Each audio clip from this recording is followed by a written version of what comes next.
পক্ষ থেকে, খুলনাবাসীর পক্ষ থেকে, তাওহীদি জনতার পক্ষ থেকে, আতিক ফাউন্ডেশনের পক্ষ থেকে নারায়ে তাকবীর। সবাই লাইট উঁচু করে দেখিয়ে দেন। আমাদের আলো স্বল্পতার কারণে মোহতারাম হয়তোবা দেখতে পাবেন না দর্শক কত।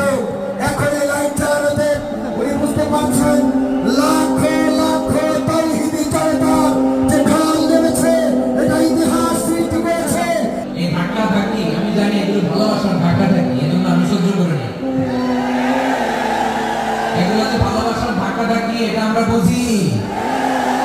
পৃথিবীর কোনো আইন সিকিউরিটি প্রোটোকল দিয়ে এটা মানানো যাবে না, কারণ এটা তো ভালোবাসা। লাভ লাভ কোনো আইন কানুন দিয়ে বাধা যায়